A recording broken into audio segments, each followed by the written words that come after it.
Genesis 1:31, and God looked at everything He had made, and He was very pleased.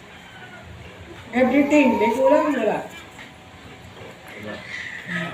Oh, taas ang kamay. Sino may dalang Bible? Everything, ha?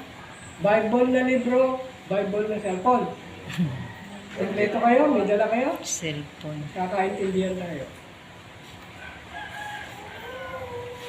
God looked at everything He had made and He was very pleased. Sa unang mga activities ng Diyos, laging nandun. Evening passed and morning came and He was pleased. He was pleased. Sa 31, very pleased. Magkaiba yun. Kumbaga sa rango, general, 5-star general yung very pleased. Yung sa baba, 1 star lang.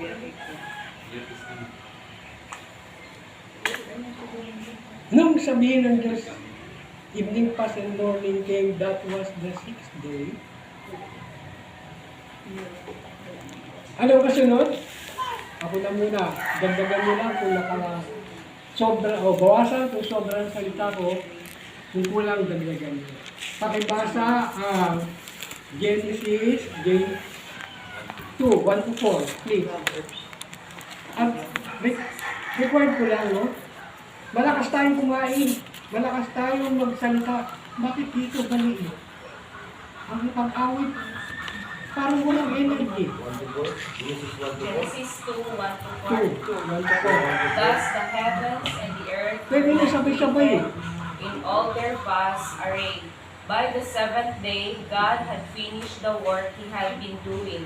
So on the seventh day, He rested from all His work. And God blessed the seventh day and made it holy, because on it He rested from all the work of creating that He had done. For this is the account of the heavens and the earth when they were created.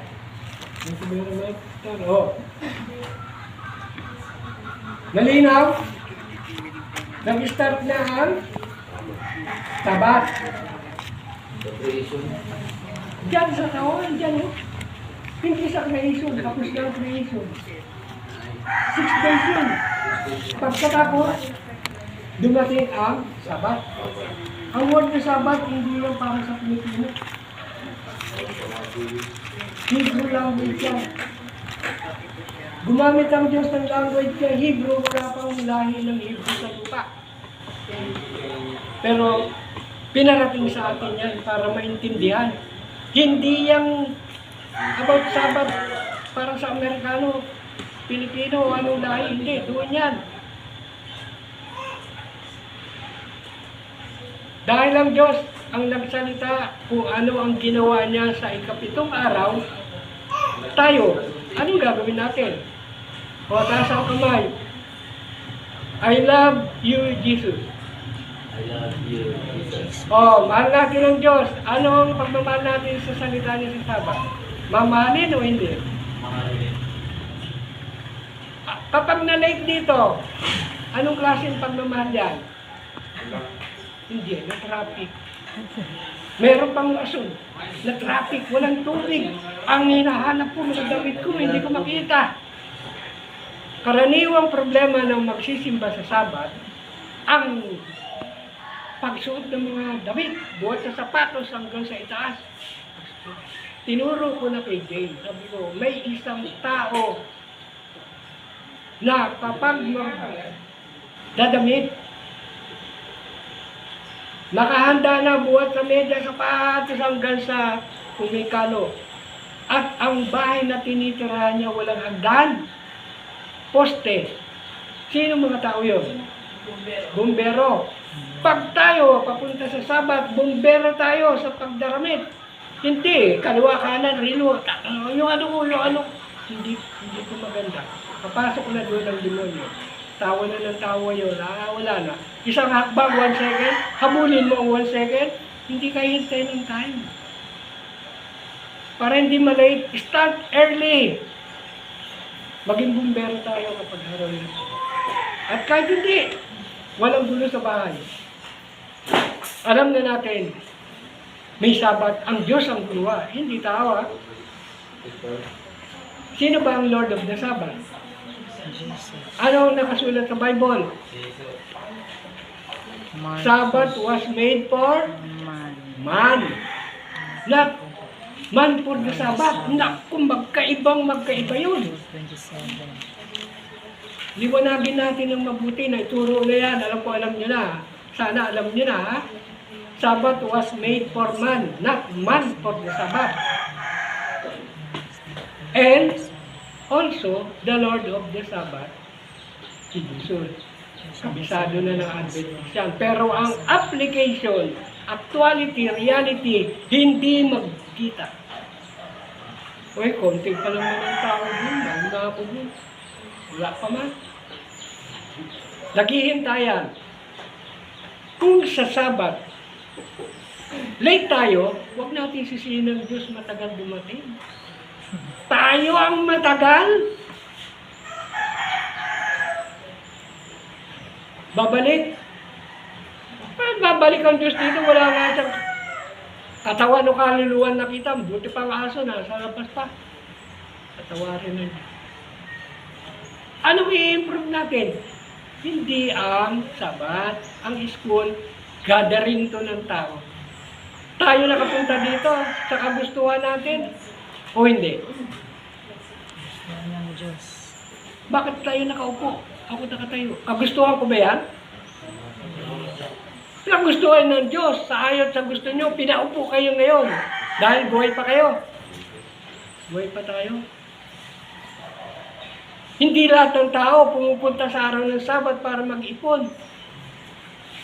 Masakit nga sa tenga ng Diyos. Sabihin ko na sa inyo. Ayaw ni Jesus, God, marinig yung salita niya natin dito na obligasyon ang Sabat. Kung hindi yung obligasyon, pagmamahal natin yan sa Diyos. Kung obligado ka lang, huwag ka na magsimba. Kaya hirap na hirap tayo mag-evangelize eh. Hindi. Minahal tayo ng Diyos una, kaya marunong tayo magmahal.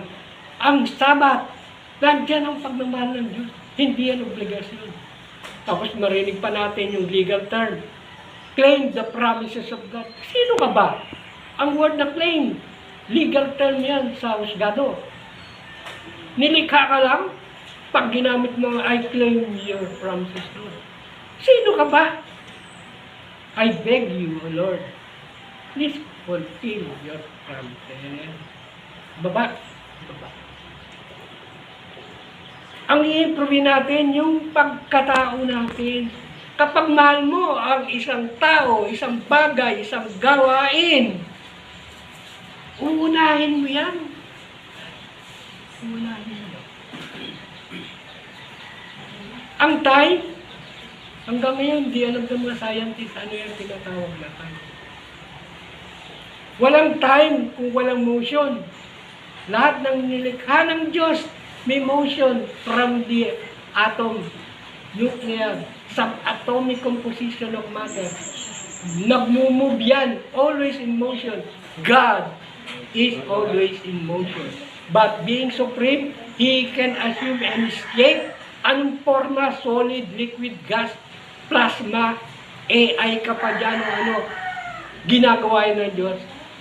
Anak tayo. Sabi ko, Lord, pwede ko sabihin sa kanila ngayon. Sabihin mo, tuwing Sabat, pwede kayong humingi isang wish. At ibibigay ng Diyos walang bigo.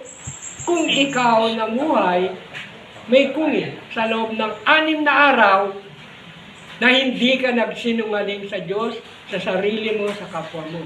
Kung nagsinungaling ka man, pagsisihan mo na. Hindi makukuha sa sabon, paligo, pabango, pulbos, make-up, ang pagharap sa Diyos. May mga taong gumagawa dyan, 5 times a day, naliligo, bibit, sumasamba. Hindi po yan ang paraan para ang pagmamahal ng Diyos makasama. Sa araw ng Sabat, kayo na ang humili. At matutupad dyan, hindi bukas, hindi mamaya. Ngayon, Narinig nyo na yung peace be with you. I give you peace, not of this world, but my peace. Saan makikita? Peace lang. Una na tayo. Kasi limited ang time ko eh. Sa ba yun? Peace be Revelation? with you. I give you my peace. Not of this world, but my peace. Si Jesus Christ, God yan.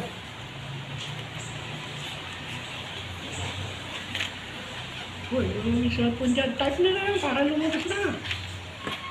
Ang paghanap sa biblical text, type na yun. Sa internet. Sasagutin na kayo. Parang ang tagal man. 18 kayo. Hindi. Kasi may relevance ito. Kaunayan sa ngayon, ang gulo ng ating lipunan.